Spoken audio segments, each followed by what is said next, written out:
বন্ধু আজ তো কেক কিনলাম কেকের বিল আমি দেবো A few moments later. আরে মামা যে তোর আজকে জন্মদিন না জানিস আমার বন্ধুরা আজকে কেক কিনেছি বিল আমি দেই নাই বিল আমি দিচ্ছি বিল আমি দেয়নি কেক কিনেছি জন্মদিনে কোনো রকম বড় কেক কিনবি না ছোট 10 টাকা দামের কেক। আরে মামা কই যাস দেখতে পাচ্ছি না সরি মামা সরি আজ হয়েছে কি জানি সকালবেলায় আমি কেক কিনেছি আমি কিলাই নাই বিল কিন্তু আমি দিছি বক্তর থেকে বিল আমি দেই নাই সকালে নাস্তা হিসাবে কেক খাবি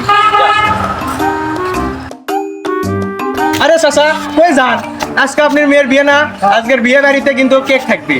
কেক ছাড়া কিন্তু বিয়ে জমবি না কেক থাকতেই হবে কেক থাকতেই হবে বন্ধু তোর আমি কেক খিলাই নাই এরা আজকে কেক খিলেছি পকেট থেকে নিজের পকেটে টাকা দিয়ে কেক খিলেছি হিসাবে খাওয়া হিসাবে কেক থাকবি বিয়ে বাড়ি হিসেবে জান কিরে এটি কি করিস? কিরে কেক তো সকালে খিলেনো কেক কেন আসলো আমি কিন্তু খিলেছি বিলও কিন্তু আমি দিছি মনে নাই কি এক বিল কিন্তু আমি দিছি তো। ওটাই